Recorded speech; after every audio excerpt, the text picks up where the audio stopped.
All right, we're going to take a look at how we solve a quadratic equation by factoring, and then how we solve them by graphing later on in another video.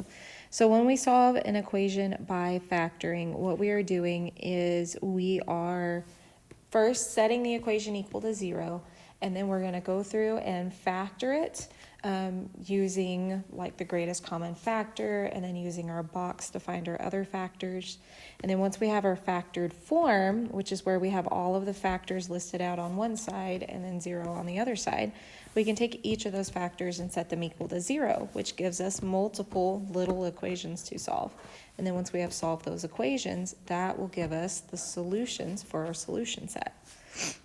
So in example 1, it says solve the equation by factoring, and we've got this equation. Notice we've got the x squared on the left, and then everything else is on the right side of the equal sign. So the first thing I need to do is I need to rewrite this. I need to get everything together on the same side with the x squared. So I'm going to subtract the 56 and the 17x so that I can move them to the other side. And so that's going to give me 3x squared minus 17x minus 56, if I put that in standard form, and then equals 0. All right, so now checking for a GCF, I cannot divide those by the same number, so we get to skip that part and go on to our box. So remember, with our box, we're going to put the first term in the first square, and then the last term in the last square. The sum is the term in the middle, and then the product is your two outside terms multiplied together. So we do 3 times negative 56, which is negative 168. All right, and then the next step is to go to our calculator and find the two numbers that make negative 17 when they're added and negative 168 when they're multiplied.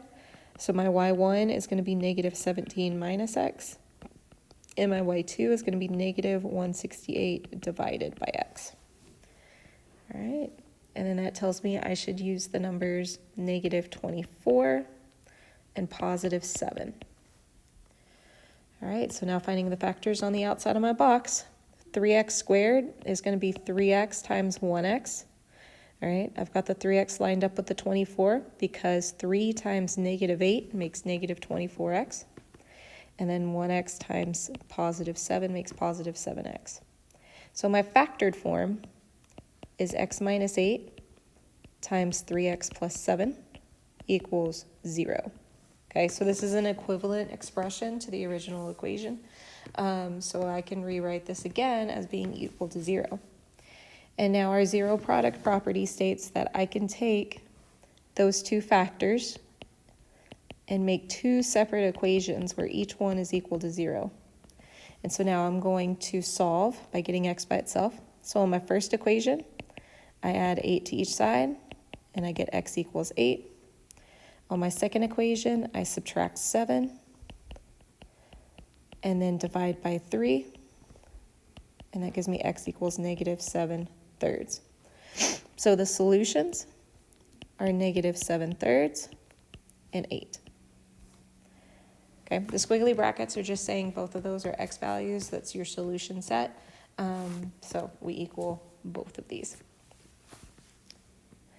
All right, looking at example 2, solve the equation by factoring. All right, so looking at this equation, I notice that I do have a GCF this time. I don't need to move anything around because I'm already equal to 0.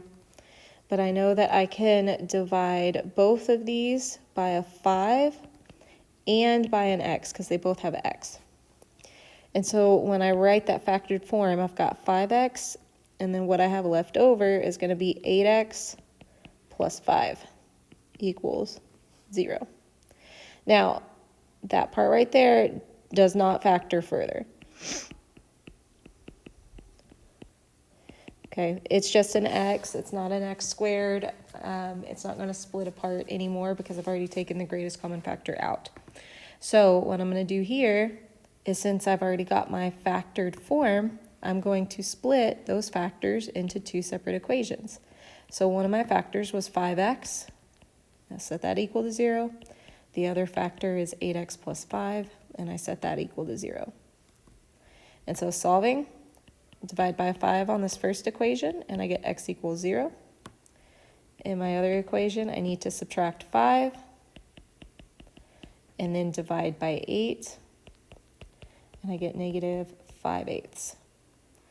Right?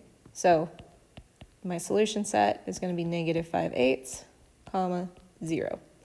So that's another way of writing this one. Okay? They both mean the same thing. It's just two different ways of writing your solution.